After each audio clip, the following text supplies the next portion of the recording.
Welcome to OpenECRI's Trader Training. My name is Toby Gennaro. What I'll be talking about today is the importance of where to place your stop and how it can help you control your losses. So let's take a look. So if you're going to manage risk, then where do you place your stop? Since you have to play good defense in the markets, it's just smart to define technical stop locations for both of the strategies that we've been teaching. The momentum strategy and the trend flow strategy. And this will ensure correct trade management practices in your trading every day. Now, there are various places to put your stop loss, but one of the best is always where price is telling you to put it. So you have to ask yourself the question, if I'm wrong on this trade, where will I be wrong? And if I thought this was an uptrend, then where will it change to be a downtrend? And this is where you want to put your stop placement. And this is always known before you enter a trade. When you understand trends well enough, the chart will tell you. It's very objective. You should avoid placing stops at a set number of points away. This tends to be random and it's just not based on any current price action.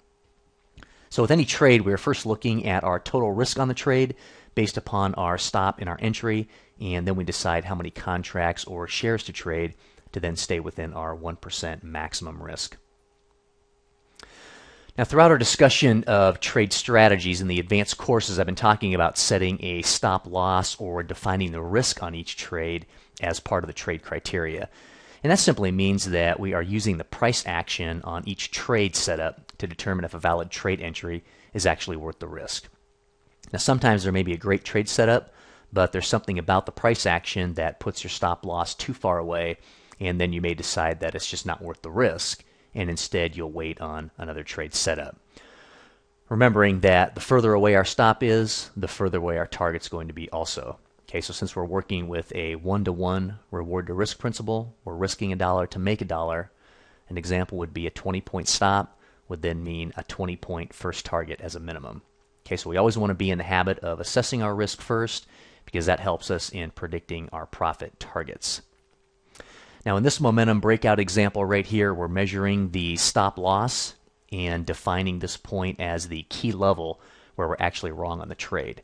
So say we get taken into this trade at the break of this flat level right here, and then the market reverses and hits our stop here.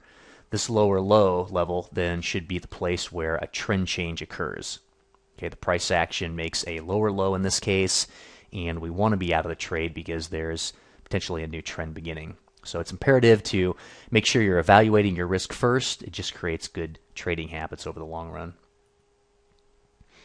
Now, we'll always have to make choices when it comes to stops with the momentum trade strategy. On any given trade, there may be several sensible places for a stop loss, keeping in mind that the closer your stop is to your entry, the more likely it is to be hit.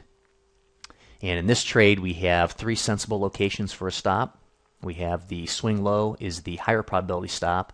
Then there is a mid location, a midpoint stop, and then a very aggressive stop location just below the entry and consolidation point. Okay, so aggressive stops are for more experienced traders.